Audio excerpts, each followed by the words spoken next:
You're listening to Sweet Talk, all things maple. Welcome to Sweet Talk, all things maple. I'm Aaron Whiteman, co-director of the Cornell Maple Research and Extension Program at Cornell University. Joining me is my colleague and co-host, Adam Wild. Hi, Adam. Hi, Aaron. I'm happy to be back in the studio today. The fall weather has arrived here in the Adirondacks, but the weather today is cold and rainy.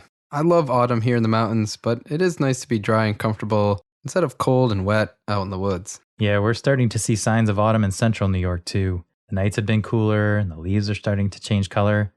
And another sign of autumn, and something I really enjoy, is the apple harvest.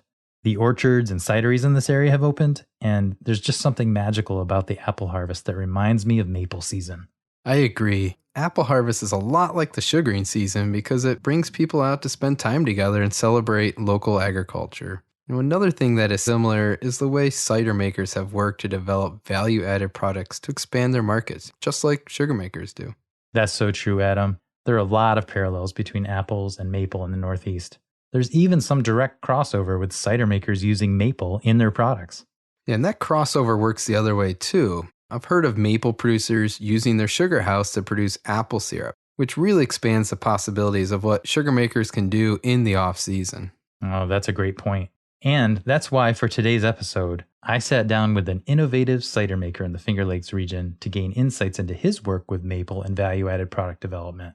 Eric Shatt of Redbyrd Orchard Cider Kombucha has many years of experience in the beverage industry and has produced a wide range of innovative products, including a maple kombucha. Wow, that sounds really interesting, Aaron. Let's listen to the interview. Welcome, listeners. We have a special treat today. We're joined by Eric Shatt of Redbyrd Orchard Cider. Welcome, Eric. Thank you. Happy to be here. Yeah, we're really glad to have you. And I'll say right at the beginning, the reason this interview came about was that one of my colleagues visited your business as a customer, and she was so impressed by what you were doing that she said, you have to interview this guy. So in preparation for the interview, because I didn't know anything about your business, I went and I looked at your website, read your blog, watched the videos that were available about you. And wow, what a great operation you have going. So congratulations on your business. Thank you. Yeah, it's been a fun 15 years or so. And we are continued to do what we do. It's great. It's fun. Yeah, and I think, this is a show about maple syrup. And one of the dreams of many maple syrup producers is to quit the day job and start something more full time. And you've started a bigger business. So I think this will be really interesting to our listeners. So let's begin by having you introduce yourself and just give us kind of the big picture overview of what you do at your farm. Well, my wife, Deva, and I, we have three kids, and we farm about 30 acres near Trumansburg in Tompkins County, mostly orchards. We graze sheep. We sell lamb. We do have a small maple, about an acre of mature maple trees that we tap and grow other mixed fruits. We put up a high tunnel last year where we grow ginger, turmeric, and berries, which is mostly destined for kombucha. And we have a on-farm New York State cidery license as well as food processing license. So we have a cider press, walk-in cooler, and we have ways to take that fruit and craft it into many various liquid beverages. So that's kind of what we do. Well, that sounds like a lot. And I'm guessing that you didn't start with all those enterprises. Can you tell us how this started? Yeah, so it originated from, I moved up here in 2002 working in the wine industry. So got kind of really into growing grapes and making wine. Did that for over 10 years. And during that process, sort of just got into apples a little bit more and took the winemaking skills from my positions working in the Finger Lakes and, started making cider. So that was the original enterprise on the farm, was planting apples for cider, hard cider varieties specifically for making hard cider. So that was the first enterprise that we got into. So from there, at some point, obviously, you decided to expand and add some of these other enterprises. What was the impetus for that? Was it just to grow the business, or were there other things that interested you that were related to the orchard that you just kind of built the enterprise out based on those interests? I think small farming has many challenges. And, we've had a few years where we've been frosted out and lost crops. So I guess doing this for, 15, 16 years, we've really focused our security on diversity. And I think that is a challenging thing because it requires more skills, more expertise, different types of equipment, all this kind of stuff. So it's not like that easy of a decision to make. But I think right now we just really are focused on diversity as a small farm. And I think that's sort of like one of our tools for making it work, really, because it is a financially stressful operation, any small farm. So anyway, so we've diversified in growing sheep for meat and other berries, and the kombucha kind of came about 3 or 4 years ago. And that fortunately uses a lot of the same equipment that we have as far as stainless tanks and a press to press the fruit. And I can do the initial tea fermentations in the stainless steel tanks. So moving into the kombucha really was it's another avenue, another type of product to offer at the farmer's market. And it's been fun. Yeah, I'm sure. And so you not only have diversified what you offer, but I noticed you also have diversified how you do things. And I wonder if we could talk about those two things separately, starting with how you do things, because I think that's really interesting. It's not something we intersect with a lot in the maple products industry, but we do talk about agroforestry sometimes, the thoughtful integration of trees with other crops that are being produced. And it sounds like you're doing some of that. Can you talk a little bit about how you're running your business? Yeah, I think agriculturally, we've always loved the idea of grazing animals in orchards, like a polyculture. So we still do that to this day. We have some geese that we use for that as well as the sheep. But also I think the main philosophy, at least agriculturally at Redbyrd here, is that we've sort of like we don't have any employees. So our time is so valuable that it's really been this exercise in what can we get away with not doing? We don't have enough time to do everything. We can't prune every tree. We can't do everything. So what do we not do and still succeed? And within that exercise, I think over time, one thing that we've found is that, oh my gosh, we don't really need to do a lot of this stuff. Wow. It's almost like nature has its way. You can guide your farm of diversified plants and animals as best you can as a steward and harvest the fruits and the products. You won't be as quote unquote successful from a yield perspective if you put more energy into increasing yields, which is what most agriculture does. But you have to understand that when you do force an agricultural system into higher yields, you're taxing the ecology, you're taxing yourself, you're taxing your financial resources. So I think, and I don't have the answers by any means, but I feel like one thing that has worked for us is this slow movement towards kind of letting a little more of the balance of the natural systems just work within the farm. Can you give us an example? Yeah, we've basically stopped spraying our trees the last 3 seasons. And we were organically managed forever, but now we just don't spray. And at least here on this site, which is a unique site, and it's not everybody's site, that has worked for us. So we have successfully harvested our apples, with absolutely no spray. What kind of things were you spraying before, or what were you spraying for? In an organic orchard setting, there's a lot of focus on leaf fungal pathogens, which is, apple scab, Marsanina leaf blotch, fungal pathogens that like to congregate on apple leaves. So organic approach is to spray elemental sulfur or copper on the leaves. And then that product prevents the colonization of those pathogenic fungal organisms. So that is the sort of conventional organic approach to dealing with some of these pathogens. But there's definitely a philosophy that's becoming more popular in sustainable agriculture, that there's this competitive microbiology that is as important. And when we spray sulfur and copper, we're also not allowing the competitive beneficial microbes to colonate the leaves. And so therefore, the leaves are more open to potential pathogenic organisms. So by not spraying at all, what our hope is that we're allowing the natural microorganisms to congregate the leaf and not allow room for an explosion of some pathogenic organism. And so that's sort of a philosophy that some people believe and some don't. But I think that in a low intervention, system, kind of like what we've been fostering, that is one like scientific explanation for why it can work.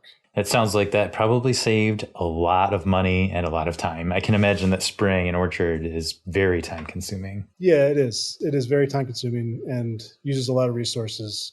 And I don't know if it's better, but it's tricky. Right. And I guess time will tell. And I guess one other thing I'd like to highlight is your use of geese to graze in your orchard, a silvopasture system. Can you tell us a little bit about that, what you were hoping to achieve and how it's gone so far? Yeah, we have about 20 geese, and I have like 4 different orchard blocks. They're all deer fenced, and there's one that's about an acre, and it's in an area that I don't get down into much. So one summer I just put the geese down there and let them just have fun on their own. And they did an amazing job keeping the grass down. So it was really, really cool to see. And when the orchard was younger, I didn't have to worry about apple drops dropping on the goose poop. So I could just leave them there all summer into the fall. And they did a great job keeping the grass down. And I am sure that their poop fertilized the soil. And now that orchard is producing more fruit, they're not there anymore. But I think in a young orchard, it's an awesome way to manage the ground cover and fertilize the soil at the same time. Do you think that helped keep the rodents out of there, the rodents that would maybe chew the stems of your orchard? That's the other thing. My theory is that they really help to mat down the grass, which prevents the voles, which are very damaging to roots and trunks of trees. The the tunnels they produce get just basically trampled. So I think they keep the voles out too. So that's a cool example of like a polyculture between animals and plants. Yeah, it sounds great. And I'm sure the geese are a great security system for your orchard as well. They are. They let us know if someone's around, and we get eggs from them too in the spring. Wow, that's fantastic. Yeah. So on the other side of your business, let's talk a little bit about value-added products. Your business is very much built around value-added products because I guess you could just be an orchard and just sell apples, but you're obviously not doing that as your primary business. What led you in the direction of producing value-added products, and what was that process like of getting started? Because there's a lot that goes into making a cider. Yeah, I mean, I think it's pretty well known as a small producer. You kind of have to make value-added products, because if we were just selling the fruit that we produced, we would basically break even at best. So having the ability to produce the cider really makes it financially work. So that's the main thing, and then. We got into the kombucha recently too, and that's just from a financial perspective, that's another way to turn the fruit into a more valuable product. Mm-hmm. So yeah, we've been doing. Oh, go ahead. Oh, I was just going to ask, like the startup process itself. First and foremost, it's capital intensive, right? And then there's the having to get all the licenses and meet all the food safety requirements. What was that part of the process like, and how did you kind of overcome that startup barrier? Yeah, that is a challenge for sure. Having the facility and buying the equipment, we did it slowly over time, which is an option. The other option, I think, is to basically, get a loan or find a way to use somebody else's facility or something. But we built it slowly over time, and that was a challenge. Halfway through, about 4 or 5 years ago, we built a new facility. The initial cidery was essentially in a detached garage, and it was very, very cob job, but it worked. That sounds like a lot of beginning maple producers set up in the garage. Yeah. It was very, very much, it worked for us. It was hard to operate in. So we've since built a newer facility, which is still not big. It's pretty small, but it definitely functions easier. And yeah, getting the license is a challenge, both with the state and with the federal for alcohol production. That is a challenge. My only piece of advice for people with that is get started and then just don't stop. You really just you're going to encounter hurdles to get that license. They need a lot of information about you and about what you want to do and your facility. And you basically just have to just grind through it. And eventually, unless there's like some major red flags, it's not that hard to get it. Like you're not going to be denied, but you just have to go through the process, basically. So it requires persistence. It requires persistence, yes. And with with the food processing for our kombucha, that's just like a 20C license, which is what a lot of people have to make, jams or any kind of farm products. And fortunately, with our existing farm cidery, the 20C was really just required an inspection from Ag and Markets because we already had washable surfaces and all that kind of stuff, 3-bay sink and everything. Oh, that's great. That must be really helpful. Yeah. So once you equipped this facility, I mean, you have apples, and I guess pressing apples to get juice is step one and fairly straightforward. But from there, what was your approach to product development? Well, yeah, for the cider, and I think this is one of the reasons that I was and continue to be really interested in cider, hard cider, is that from the apple perspective, there's such a diversity in apples, like flavors and characteristics and everything. And so when I worked in the wine industry, it was always interesting to me to discover the alchemy that happens between grapes and wine, like tasting the grapes in the field and then tasting them 6 months later as they are a finished wine, and then getting into like terroir and understanding that this variety on this type of soil produces these flavors, et cetera, et cetera. So like that experience is really interesting to me. So with apples, there's like this discovery of all these varieties that are just, it's kind of mind-boggling. The different cultures all around the world had cider apples. And then in New York, we have all these wild trees everywhere that have really interesting apples for making cider. And so... Can I interrupt you just for a second on that point? So I thought when I read about your work in that area, I thought that was so fascinating. And I know a lot of our listeners will relate to that because we own farms out in the country, and there are always wild apple trees out there that have yellow apples or little green apples or red apples, and you taste them, and some of them have kind of a chalky, dry flavor. Other ones are juicy and tart. Do you know what the origin of those apple trees are? Are some of those old cider apple breeds that are out there? Well, there might be that, but I think the thing that is true is that genetically, when an apple produces from a seed, it never grows true to type. So if you have a northern spy apple and the seed grows up into a tree in some hedgerow somewhere, it will never be a northern spy. It'll be a cross between the mother tree, which was northern spy, and whatever pollen pollinated the flower that turned into that apple. So all the wild trees that we have all over New York, because New York is a great environment for growing apples, those are all unique, one-of-a-kind varieties. And what apples tend to do is when they're wild crosses, they kind of reach back into their genetics and they end up pulling out really wild and crazy, acid and tannins and flavors, and not necessarily what we as modern consumers consider, preferable characteristics like size and crispness, So you get all these like crazy flavors, which actually make the best cider, both sweet and hard. They make the best cider. So all those wild trees are, in some cases, they're just ignored because they're just like, oh, it's just there. Like, I didn't do anything, so it can't be valuable. But it is very valuable because it really is a specimen that has, stand the test of time with natural pathogens. It's survived. It produces fruit, and that fruit really can be used for cider, which is really cool. What a great, almost hidden treasure in the woods that probably a lot of us have.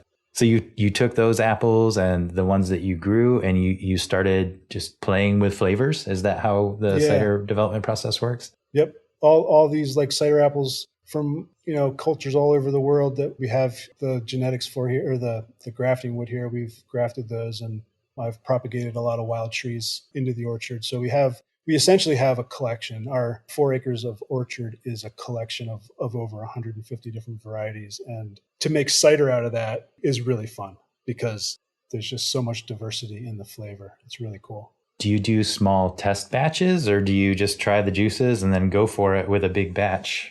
A lot of times things get pressed in like just batch, just like a whole bunch, a mixed match of stuff. But there is like an intention, like as a cider maker, I might be like, okay, this one I want to be on the sharper side. So I'll tend to throw a lot of the sharper apples together for this certain batch or vice versa, you know. And then we've done, whenever we have apples that are like really unique or special, I always try to do like a single pressing or a pressing with a few other varieties to make something unique. And that's another good way to kind of like understand an apple better, is to isolate it from others in the press. Right. Have you tried other ingredients in your ciders, other fruits, maple syrup, perhaps, honey, anything like that? I haven't in the cider. I've used the syrup in my kombucha. And that's an interesting thing that maybe you want to talk about, I think. Yes, I definitely want to ask about that. Yes, so you make your own syrup, right? Is it small batch? Do you use buckets or tubing? Yeah, we just use buckets, very low key right now. Although I would love to have a real efficient maple sapping operation, but not yet. Maybe someday. Okay, so this is nice small batch maple syrup, though. So you've taken that syrup and tried adding it to your kombucha. Yeah, tell us about that experience. What worked about maple? What were any problems you encountered? And how did the final product turn out? Yeah, so the first step in making kombucha is brewing the tea. And I have used a few different teas, but just black tea, green tea, organic black tea, organic green tea is kind of the thing I've focused on. But obviously you're brewing tea in water. And it occurred to me 2 years ago, why not brew it in maple sap? Especially because the sap already has some sugar in it. So in kombucha, you brew the tea and you add some sweetness to it, so the nutrients in the tea and the sugar source is the like fuel for the initial primary fermentation in kombucha. And so typically I've been adding cane sugar to the tea for that initial fermentation. So with the sap, I've done a few different experiments. One where I just used straight sap and estimated the bricks at 2 bricks, which I think is probably typical. The finished tea, at least my recipe, is like 6 bricks for the initial fermentation. So I had to add some cane sugar to get that up to 6 bricks.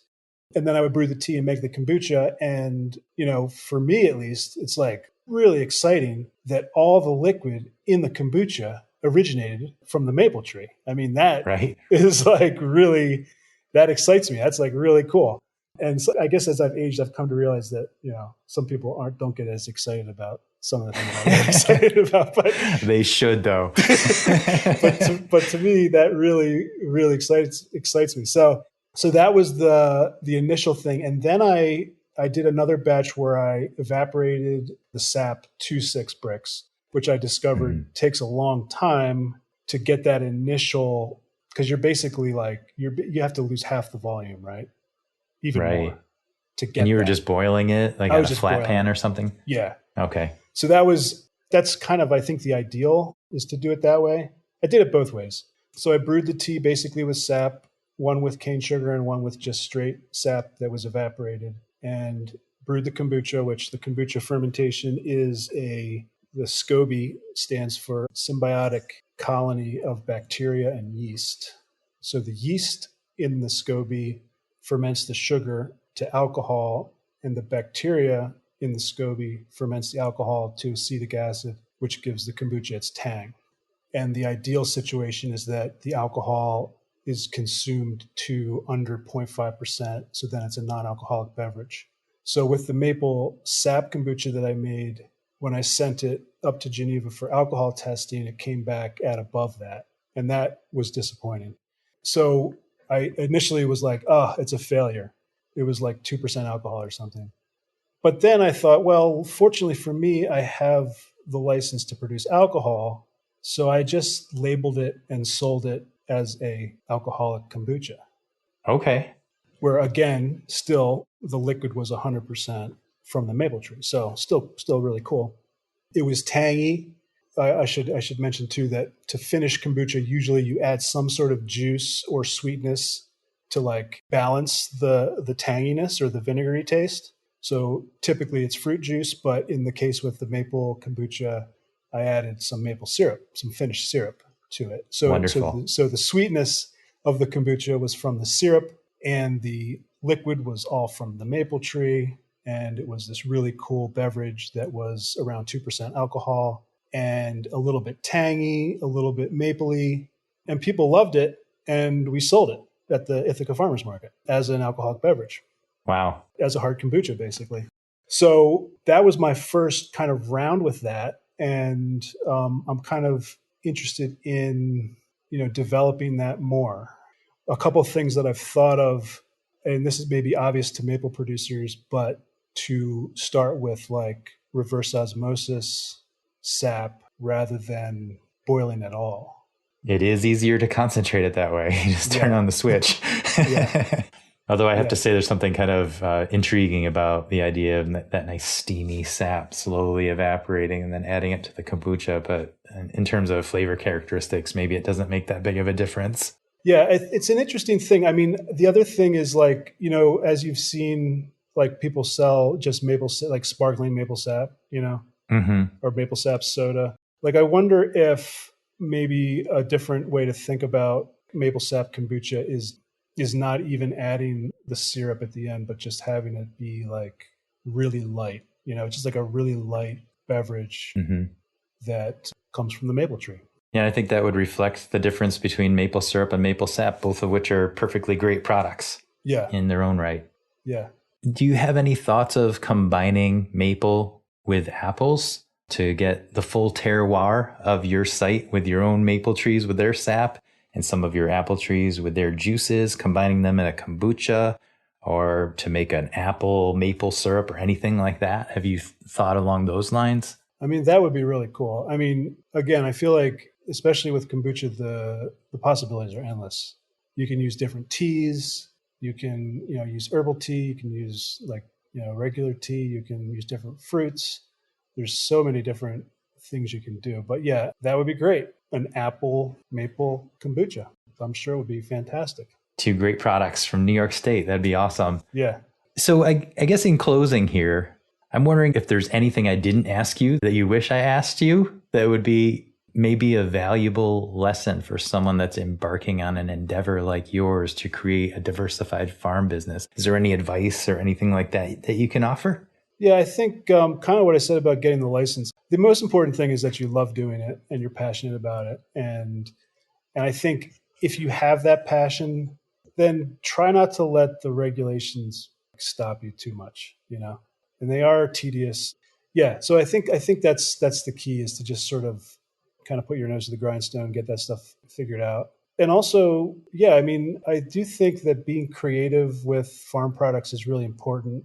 And I think in the Finger Lakes, we have an audience for it, which is really great. It's really great to have people in the community that appreciate, unique things. Like I feel like I can make a really tart cider and somebody will drink it, in this region, which is nice. And I think the same for maple too. It's like any way that we can make more products from the sap, the better, Yep. It's good to think of other ways that we can utilize all the resources, because it's, as we all know, really tight financially, and it only helps to have other things out there to offer to people.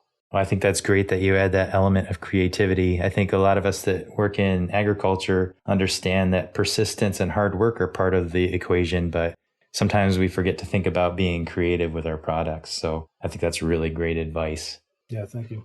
Well, thank you, Eric, for being with us today. It's been a real pleasure to talk to you. Yeah, thanks for asking the questions. And good luck with your business in the future. All right. Thanks a lot. So, Adam, what did you think of my conversation with Eric? Were there parts of that conversation that stood out to you? Well, first and foremost, that conversation really made me crave cider and donuts. Yeah, me too. I love those. And I really look forward to trying Eric's next batch of maple kombucha. That sounds good.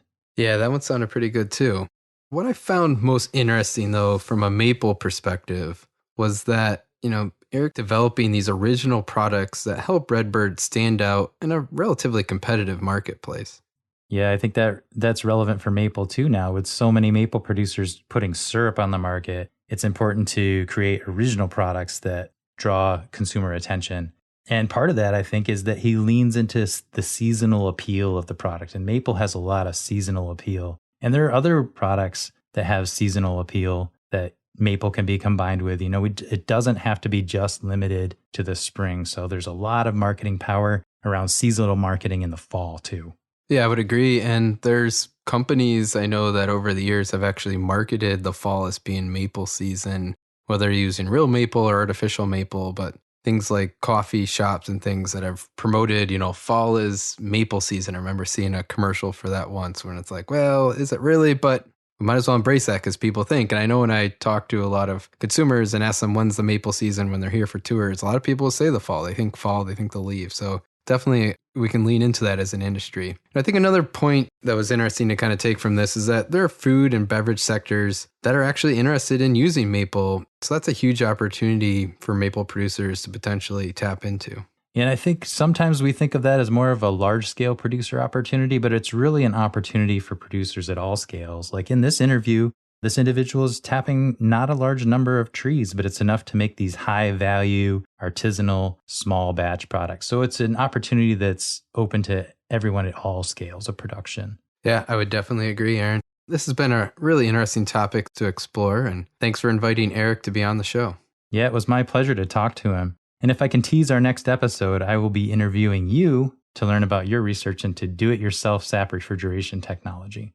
Yeah, that's right, Aaron. I've spent actually the past year or more testing a number of different ways to preserve sap with some homemade, low-cost sap chillers and implemented them this past maple season. So excited to share that information with our listeners. Yeah, I'm really looking forward to that discussion. So thanks to everyone for listening today, and tune in next time for Sweet Talk, all things maple.